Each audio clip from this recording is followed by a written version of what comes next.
Medical NEET exam के results को लेकर पूरे देश भर में हल्ला मच रहा है। वैसे तो इस एग्जाम को 23 लाख स्टूडेंट्स ने इस साल दिया है, लेकिन बात सिर्फ इन 23 लाख स्टूडेंट्स की नहीं है। बात देश के हर एक स्टूडेंट की है जो एक्सपेक्ट करता है कि उसे फेयर चांस मिलेगा अच्छे कॉलेज में एडमिशन लेने के लिए। बात देश के हर एक बच्चे की है जिसे लगता है कि मेहनत करके पढ़ाई करने से उसे एक अच्छा भविष्य मिलेगा। हम सब जानते हैं दोस्तों, हमारे देश में वैसे ही स्टूडेंट्स पर जबरदस्त प्रेशर रहता है। कॉम्पिटिशन बहुत टफ है। देश में अच्छे कॉलेजेस की सख्त कमी है, अच्छे कॉलेजेस में सीटों की सख्त कमी है, और अब सीटों के लिए जो एग्जाम्स कंडक्ट कराए जा रहे हैं, अगर वो भी ढंग से नहीं कराए जाएंगे तो क्या उम्मीद रह जाएगी देश के फ्यूचर के लिए। पेपर्स का लीक हो जाना या खराब तरीके से एग्जाम्स कंडक्ट करना, ये पिछले कुछ सालों से आम बात बन चुकी है। पिछले ही महीने एग्जाम हो जाने के कुछ दिन बाद पटना पुलिस ने 13 लोगों को पेपर लीक करने के जुर्म में अरेस्ट किया था। ये लोग 30 से 50 लाख रुपए चार्ज कर रहे थे हर एक स्टूडेंट से लीक्ड पेपर के लिए। इतना ही नहीं, 10 मई की इस खबर को भी देखिए। गुजरात में पूरा का पूरा रैकेट बस्ट किया गया। एक एजुकेशन कंसल्टेंसी ओनर एक स्कूल टीचर और बीजेपी नेता के साथ मिलकर स्टूडेंट से 10-10 लाख रुपए चार्ज कर रहा था एग्जाम में मदद करने के लिए। पेपर लीक्स तो आज के इस नए भारत में इतनी आम बात बन चुकी है कि द इंडियन एक्सप्रेस की इन्वेस्टिगेशन ने बताया पिछले 5 सालों में 41 अलग अलग पेपर लीक्स देखने को मिले हैं, जिनकी वजह से 1.4 करोड़ जॉब सीकर्स की जिंदगियों पर असर पड़ा है। कितनी ही बार प्रोटेस्ट देखने को मिले हैं इन पेपर लीक्स को लेकर, इस बार भी देखने को मिले, और हमेशा की तरह इन प्रोटेस्ट को नजरअंदाज कर दिया जाता। लेकिन बात इस बार सिर्फ पेपर लीक्स तक नहीं रुकी। जब 4 जून को नीट एग्जाम के रिजल्ट सामने आए तो कुछ अनबिलीवेबल इररेगुलरिटीज देखने को मिली। एक बड़े स्केल पर किया गया स्कैम इसे कहा जा रहा है। ट्रांसपेरेंसी, ट्रांसपेरेंट, ये थोड़ी ट्रांसपेरेंट होता है। ट्रांसपेरेंट होता है, आप खुद से आके बताइए। हमारी रूह क्या उठती है जब उस बच्चे का वीडियो देखते हैं। पूरे देश भर के विद्यार्थियों के साथ छलावा किया है।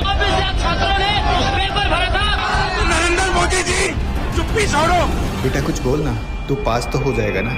इमेजिन करो दोस्तों, एक स्टूडेंट पर क्या बीतती होगी। कोई 16-17 साल का लड़का दिन रात मेहनत करके साल भर लगाता है इस एक एग्जाम की तैयारी करने में, और फिर ये स्कैम की खबर सुनने को मिलती है, सारी मेहनत पर पानी फिर गया। इसलिए एक बड़ा सिंपल सा लेकिन जरूरी एडवाइस है, लाइफ में हमेशा एक प्लान बी या प्लान सी होना चाहिए। किसी एक एग्जाम के भरोसे अपने पूरे फ्यूचर को दांव पर मत लगाओ। आपके पास हमेशा कम से कम एक बैकअप प्लान तो जरूर होना चाहिए। और इसी से ही रिलेटेड मैं आपको ऑफर करना चाहूंगा, अगर आप में से कोई इंटरेस्टेड है यूट्यूब को अपना करियर बनाने में, तो मैंने पूरा एक 7.5 घंटे का कोर्स बनाया है, द यूट्यूब ब्लूप्रिंट। इसमें मैंने आपको स्टेप बाय स्टेप सिखाया है कैसे आप YouTube को अपनी पार्ट टाइम जॉब या फुल टाइम करियर बना सकते हैं। इस डिटेल्ड कोर्स में मैं आपको वो सब सिखाता हूं जिसकी आपको जरूरत है यूट्यूबर बनने के लिए। वीडियो एडिटिंग, फिल्म मेकिंग, पैसे कैसे कमाने हैं कंटेंट क्रिएशन में, इवन आपको कौन सा टॉपिक चुनना चाहिए अपना यूट्यूब चैनल बनाने के लिए, कौन से सबसे सक्सेसफुल नीशेज और जॉनरेज होते हैं। मैंने अपने 10 साल के यूट्यूब करियर में जितना कुछ सीखा है सब इस कोर्स में सिखाया है, सिर्फ एक मकसद से, ताकि आपको भी मौका मिल पाए इस फील्ड में करियर बनाने का। अगर आप इंटरेस्टेड है जरूर जाकर चेकआउट करिए। इसका लिंक नीचे डिस्क्रिप्शन में मिल जाएगा, या फिर आप इस QR कोड को भी स्कैन कर सकते हैं। और आप में से पहले 1000 लोगों के लिए 45% डिस्काउंट है।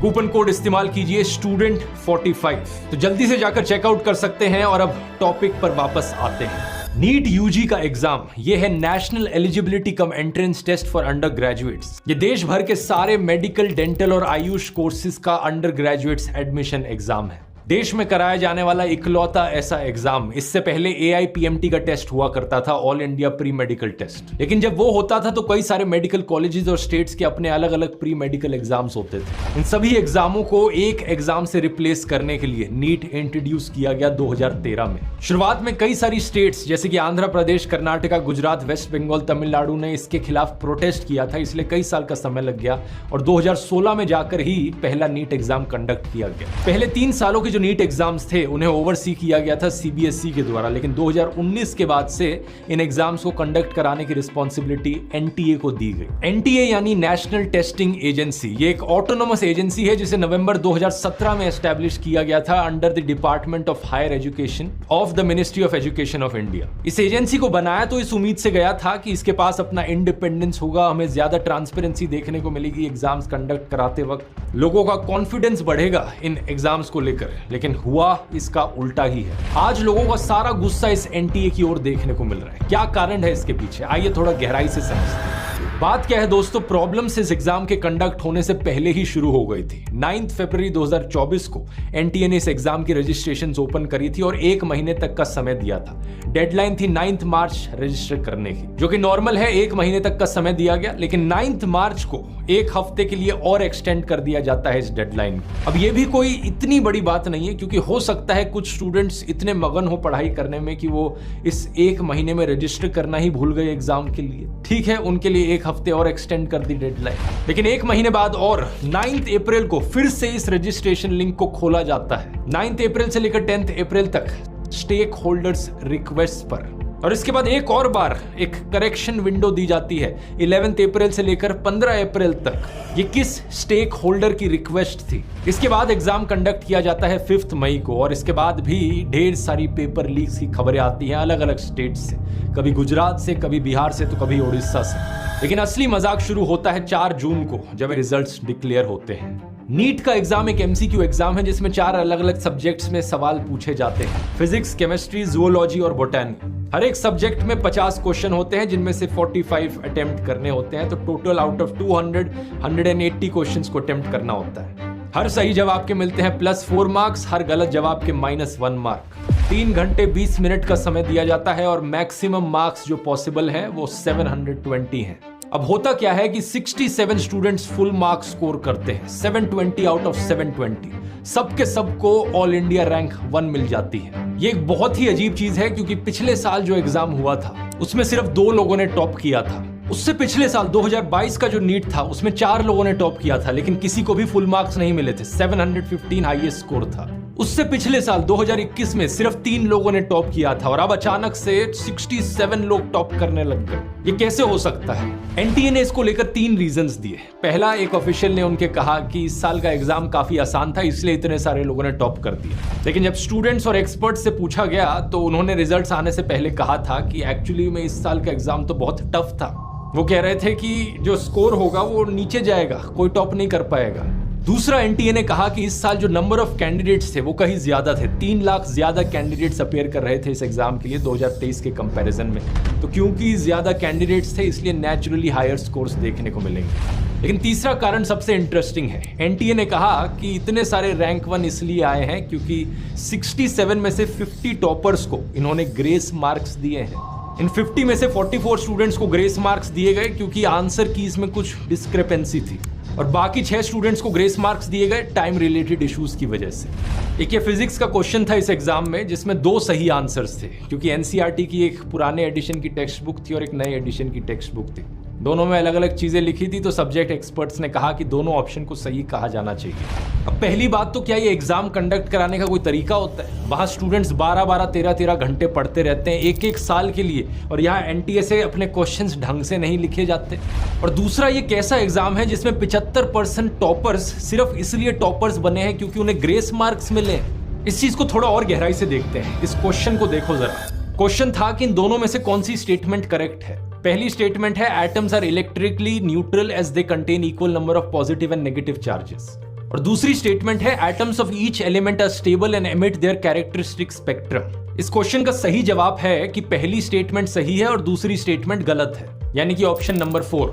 लेकिन एनटीए ने कहा कि हमें ऑप्शन 2 को भी करेक्ट मानना चाहिए, क्योंकि 2018 की जो एनसीईआरटी की किताब है उसमें इस स्टेटमेंट को लिखा गया है कि सारे एलिमेंट्स के एटम स्टेबल होते हैं। एनटीए ने कहा 13,000 से ज्यादा कंप्लेंट्स उन्हें इस क्वेश्चन को लेकर आई।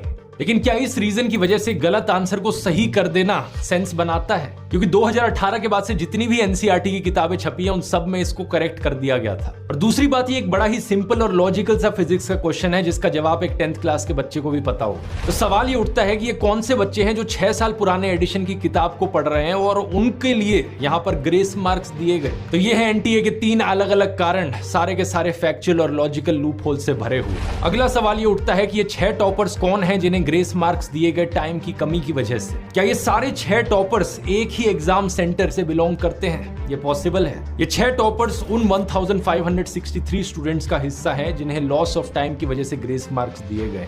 और इनमें से कुछ स्टूडेंट्स ऐसे हैं जिन्हें 718 या 719 आउट ऑफ 720 मार्क्स मिल गए, जो कि टेक्निकली इम्पॉसिबल है मिलना, क्योंकि या तो आपको सही जवाब के +4 मिलेंगे या गलत जवाब के -1 मिलेंगे। तो नॉर्मल कंडीशंस में इस एग्जाम का स्कोर या तो किसी का 720 आ सकता है या 716 या 715 आ सकता है। 718, 19 पॉसिबल नहीं। ये दो स्टूडेंट्स जिनको ये स्कोर मिले ये भी उसी झज्जर सेंटर के हैं जिससे 6 टॉपर्स निकले हैं। जब एनटीए से पूछा गया कि उन्होंने ग्रेस मार्क्स क्यों दिए तो उन्होंने कहा कि कई पिटीशंस फाइल करी गई थी नीट 2024 के कैंडिडेट्स के द्वारा high court of Punjab and Haryana के सामने। उन स्टूडेंट्स ने कहा था कि उन्हें लॉस ऑफ एग्जाम टाइम देखने को मिला, तो इसकी वजह से एनटीए ने उन्हें ग्रेस मार्क्स दिए। और ग्रेस मार्क्स देने के लिए उन्होंने सुप्रीम कोर्ट की 2018 की एक जजमेंट का इस्तेमाल किया था। उस जजमेंट के अनुसार एक स्टैंडर्ड मेथड को नॉर्मलाइज करके यहाँ कैलकुलेट किया जा सकता कि लॉस्ट टाइम के लिए कितने ग्रेस मार्क्स दिए जाने चाहिए। लेकिन अब यहां पर बात ये उठी कि 2018 की जो जजमेंट थी ये CLAT एग्जाम, लॉ के एग्जाम को लेकर थी, और इस जजमेंट को इस कैटेगरी में लिखा गया था, admission to educational institutes other than medical and engineering. यानी कि ये क्लियरली लिखा गया था कि इस जजमेंट को इस्तेमाल नहीं किया जा सकता इंजीनियरिंग और मेडिकल एग्जाम्स के लिए। तो सवाल ये कि एनटीए ने कैसे इसे इस्तेमाल कर लिया, एग्जैक्टली कितने ग्रेस मार्क्स दिए गए हैं यहाँ पर, एग्जैक्टली कौन से फॉर्मूला का इस्तेमाल किया गया है, और अगर सही में लॉस ऑफ टाइम देखने को मिल रहा था तो 10-20 मिनट क्यों नहीं एक्सटेंड कर दिया गया एग्जाम को, ग्रेस मार्क का ही सिस्टम क्यों इस्तेमाल किया गया। लोग आरोप लगाते हैं कि यहाँ पर करप्शन हुई है और ये एक स्कैम है। बात यहाँ खत्म नहीं होती है। इंडियन मेडिकल एसोसिएशन के जूनियर डॉक्टर्स नेटवर्क ने एक और मुद्दा उठाया। रिजल्ट्स के डिक्लेयर किए जाने से पहले एनटीए एक OMR शीट को रिलीज करता है, ऑप्टिकल मार्क रिकग्निशन शीट, जो कि बेसिकली स्टूडेंट की आंसर शीट है जहां पर उसने MCQ के जवाब भरे हैं। ये इसलिए किया जाता है ताकि स्टूडेंट्स को एक फेयर आइडिया